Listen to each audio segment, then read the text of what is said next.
سلامونه دوستانو، سره مسله دی چې تاسو ټول روغ جوړ اوسئ.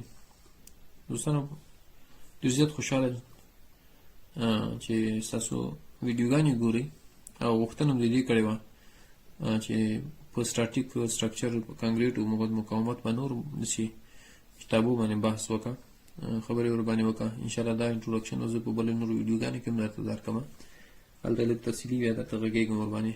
نو زموږ نننۍ کومه موضوع چې د سټاټیک باندې ده،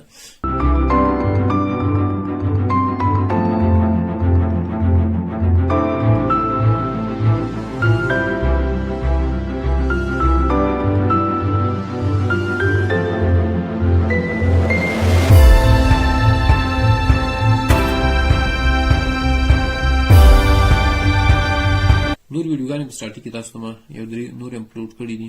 نو دا یې څلورمه ویډیو ده، انشاءالله درته بحث پرې کوم. ګورئ، هغه شی چې ډېر ضروري ده هغه تاسو ته زه په یوټیوب چینل باندې دا ټول واضح کوم. چې کوم په درد نه خوري، ضرور نه وي، آینده کې دومره سکوپ نه لري، هغه زه د تاسو ته نه واضح کوم ځکه وخت قیمتي. نن راځو ویکټور ریلیشن اف فورس، یعنی فایند ریزلټنټ فورس. دلته ریزلټنټ فورس باندې خبرې دي. محصله قوې ته ریزلټنټ فورس ویل کېږي. نو محصله قوه معنا دا ده، لکه دې مثال ته تاسو وګورئ چې دا یو هوک ده، فرض مثال یو پړی ده، دو کسانو په دې کې اچولی دی، یو کس داسې کش کاږي، یو کس دې خواته کش کاږي. نو تاسو وایي یو کس داسې را پیدا کوي چې دا کش کړي، نو څنګه به کوئ؟ نو دې محصله به پیدا کوي د دواړو چې هغه دا قوه ده، اف آر قوه ده.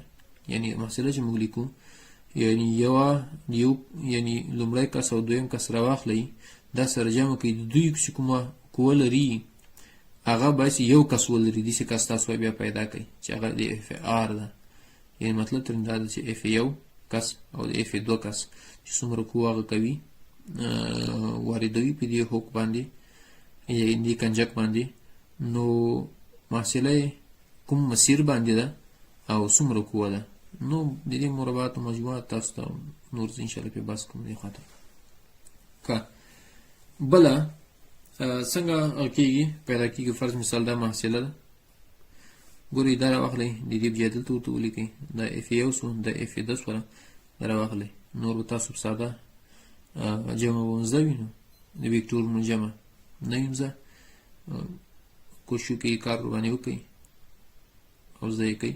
انشاءالله زه درته ورباندې کار کوم په یو مور باندې. یو بل جسم ده چې په دې ساحه کې موقعیت لري. ګورئ دغه فری باډي ډیاګرام باندې تاسو ته په ډیټیل غږېږم چې څه معنی لري. دا فری باډي ډیاګرام داسې یو فرض کړئ دا یو جسم ده، یو ذره ده، مختلفې قوې په عمل کوي. د اف یو قوه ده، څه شوه؟ اف یو قوه ده، د اف دوه قوه ده، اف درې قوه ده، اف څلور قوه ده، تر لس شلو پورې قوې عمل کوي. خو د دې ټولو کسانو مجموعه داسې یو قوه تاسو را پیدا کوي چې د دې لس قوې چې عمل ورباندې کوي چې هغه یو کس د عمل ورباندې وکړي او یو خواته یې کش کړي. صحیح ده؟ مطلب د محصلې معنی دا ده چې پنځه کسه یو کار کوي، یو جسم کش کوي، یو کس داسې را پیدا کوي چې هغه کش کړي. صحیح ده؟ ګورئ دلته د اف یو قوه او اف دوه قوه، د خیر لږ صحیح نه راغلی په رسم کې، تاسو باید د صحیح رسم کوئ. دا باید دې سره موازي اوسي دا خط، خو دا چې کله ما ویکټور رسم کړی دا داسې راغی. د یو او دوه قوې محصله په دې طرف راځي، د اف یو اف دوه ده. محصله موږ نه ورته لیکو ځکه اف یو اف دوه موږ ورته ولیکو چې اصل کې یو محصله، اخري کې یو محصله پیدا کېږي. ذهن ورسېږي دې شي باندې. دې ته اف یو اف آر یو موږ ورته ویلی سو، خو اف آر نه سو ورته ویلی. اف آر چې څومره محصلې راوځي د دې ویکټورونو، دا موږ بیا اخر کې ټول را سره جمع کوو، اخر کې اف آر ترې موږ پیدا کوو. صحیح ده؟ بیا دغه فرض کې دا بیخي سته نه، دم نسته. اوس تاسو دا دوه فرض کړئ، د اف یو اف دوه قوې د اف درې سره، دغه دوه کسه د دغو دوه کسه محصله دا ده، یعنی دغه یو کس او دغه دریم کس، دا جسم داسې کش کاږي چې کله یې کش کاږي محصله یې دې خواته راځي. صحیح ده؟ محصله یو کس داسې پیدا کېږي چې دا جسم د څلورو کسانو کار یوازې وکړي.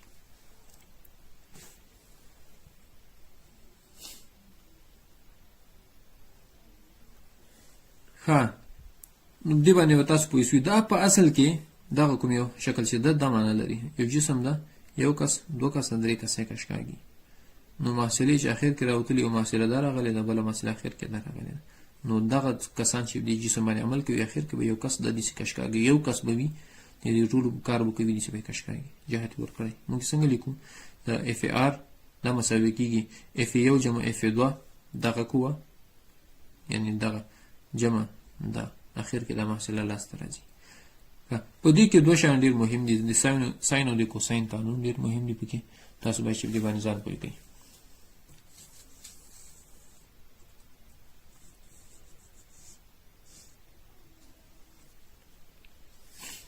د ساين او د کوساين قانون الریډي تاسو پوهیږئ هم بیا هم درته وایم چې د کوساين قانون چې ده خپل د محصلې قانون ده محصله چې کومه قوه ده او به همدغه ده او د ساين قانون لږ سره جلا ده یعنی اکثر د زاویه‌ګانو د پیدا کولو لپاره د ساين قانون موږ استفاده کوو د محصلې پیدا کولو لپاره د کوساين قانون استفاده کوو د باندې ځان پوهی کې پریکټیکل کار ور باندې وکړي یوټیوب ګوګل نه کتابونه ډاونلوډ کړئ هغه تاسو باندې کتاب لري هغه نه استفاده وکړئ مثالونه کوي ورکه حل کوي ګورئ دا معنی ترنده ده چې دا زوله چې ده ا ده دته مخامخ به ا زاویه دا زوله بی ده دته مخامخ بی زاویه ده متقابل براس او متقابل براس تاسو نور اشاره کې واضح کوم هغه په زاویه‌ګانو کې یعنی متقابل وي بل دته مقابل کې دا سی کوم کې لري سی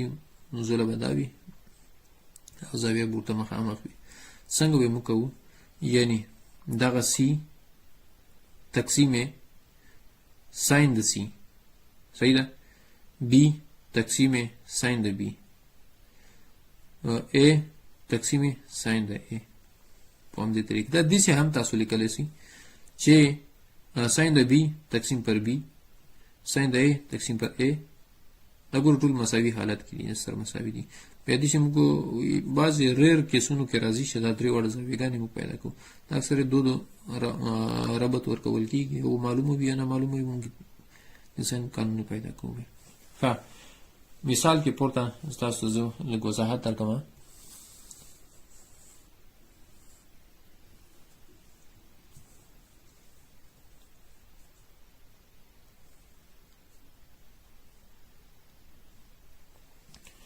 ګورئ سپوز دغه یو هوک ده په دیوال کې یو میخ ټکول شوی داسې فرض کړئ دو کویو ور باندې عمل کوي وای تاسو د میخ باسي فرض مثال د باسي نو تاسو وای داسې قوه پیدا کړئ د دواړو محصله چې یو کوی کشف کوي بس ذهن غو خلاصي کور باندې دا قوه چې د 100 نیوټن قوه ده او دغه یو نیم 100 نیوټن یا 150 نیوټن ده دا د وایلو محور سره 10 درجه زاویه جوړوي د ایکس محور سره 15 درجه زاویه جوړوي تاسو دلته د ساين او کوساين قانون په اهمیت پوهیږئ ښه چې تر دې ځای ور باندې پوه شئ دا موږ د فری باډي ډیاګرام موږ د لیکلی شو دلته ډېرې خبرې اوس پکې راځي اول زاویه‌ګانې پیدا کوو پس له زاویه‌ګانو موږ بیا نور محصله پیدا کوو زاویه‌ګان چې موږ پیدا نه کوو محصله نشو پیدا کولی نو دا موږ د ولي کای مختصاتو کې محصله مو هم ورته ولیکله